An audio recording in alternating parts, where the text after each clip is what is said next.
Paris, dans le 12e arrondissement. Dans cette boutique, on vend des produits naturels en provenance d'Amérique du Sud. Aujourd'hui, on y présente la stevia. C'est une plante à fort pouvoir sucrant, sans calories. Et elle intéresse tous ceux qui ne veulent pas consommer de sucre ni de produits chimiques, comme l'aspartame. Donc déjà, est-ce que quelqu'un a entendu parler de la stevia? Oui. Donc voici les feuilles de stevia. Donc vous allez pouvoir en goûter déjà comme ça. Pour tous ces gens venus suivre un atelier de cuisine, c'est une découverte.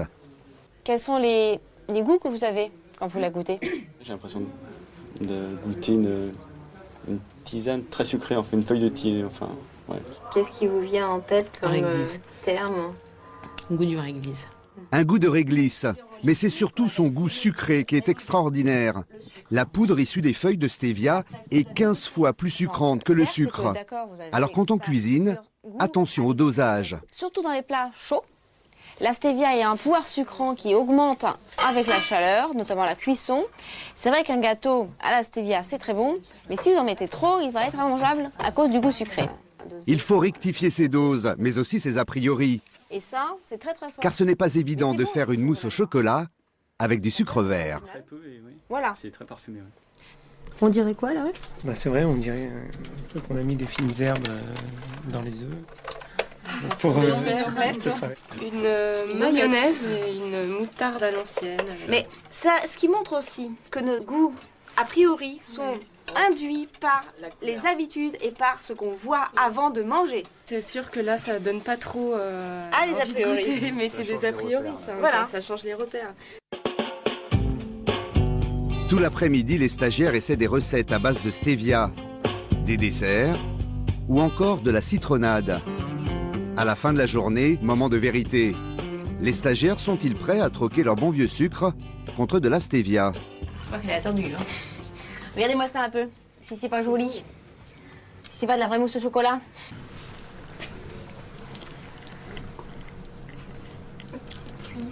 Ce serait sans stevia, mais avec du sucre normal.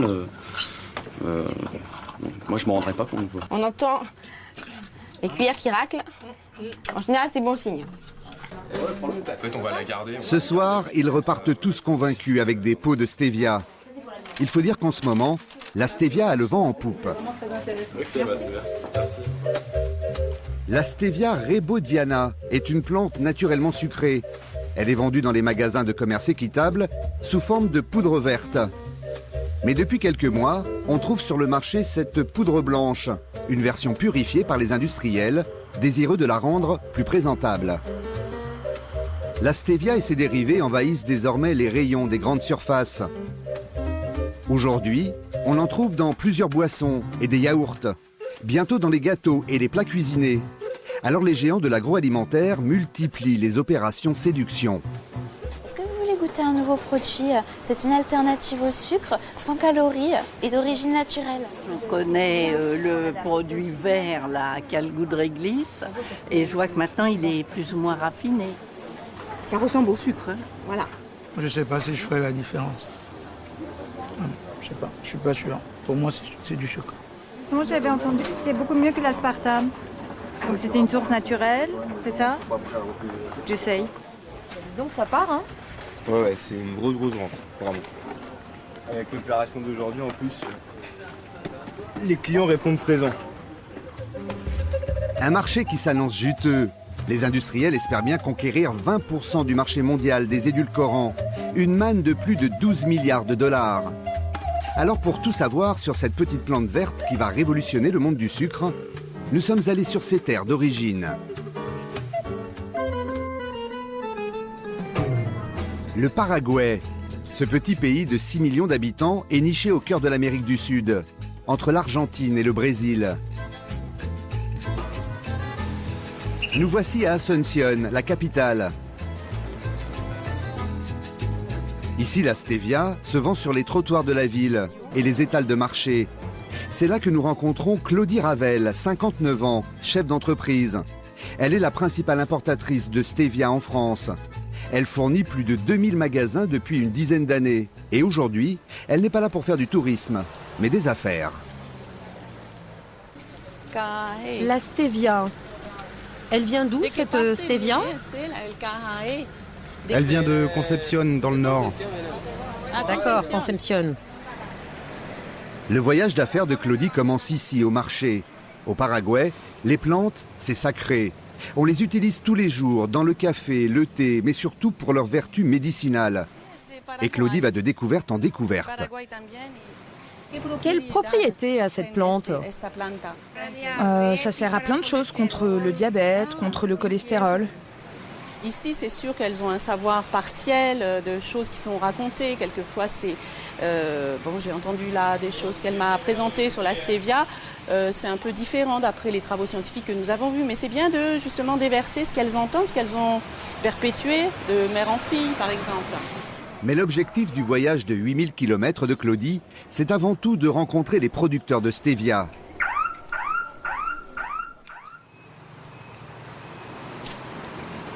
Le lendemain, il est 8 h du matin. Claudie prend la route. Allez, à la campagne. Direction le nord-est du pays, à 200 km de là. C'est la région la plus favorable pour la culture de la stevia. Là, on s'approche de la frontière. À la frontière. On passe la rivière Paraguay. Et de l'autre côté du pont, c'est l'Argentine. L'essentiel quand on travaille avec des communautés, avec des pays du monde, d'aller rencontrer les producteurs, d'aller voir toute la filière, de les écouter, de voir quel est leur environnement, ce qu'ils vivent.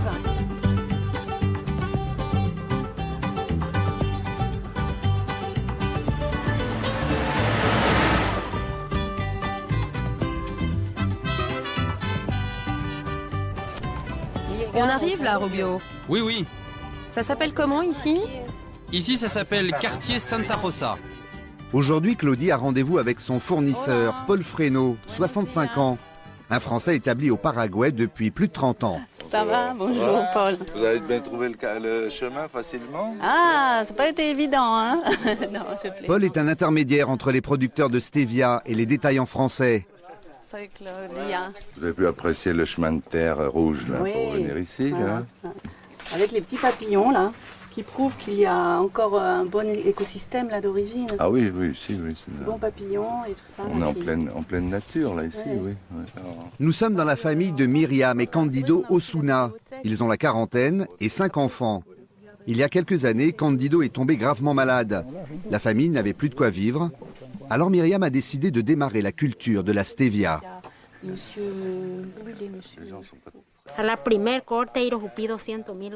La première récolte nous a déjà rapporté 35 €. Et à chaque récolte suivante, on a augmenté nos recettes. Moi, je pleurais, j'étais émue, car on n'avait pas vu autant d'argent depuis longtemps. En plus, ce travail rassemblait la famille. Même le plus petit venait avec nous, car on n'avait pas les moyens de payer du personnel.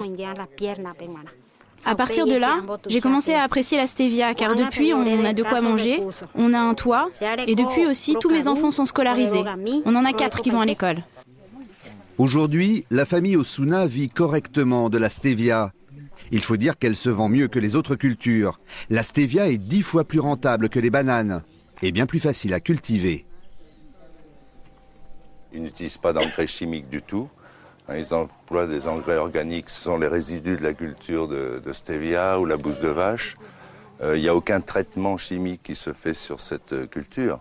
Parce que comme c'est une plante qui est originaire du Paraguay, bon, elle a résisté depuis des centaines d'années à la région. Elle n'a pratiquement pas de parasites ici. Première étape, Claudie arrive dans une pépinière. C'est là que Myriam et Candido font grandir et multiplier les plants de stevia. Pour la première fois, Claudie va goûter de la stevia fraîche. Bonne surprise. Ça a quel goût? En plus, c'est bon quand c'est frais comme ça. Là, ouais.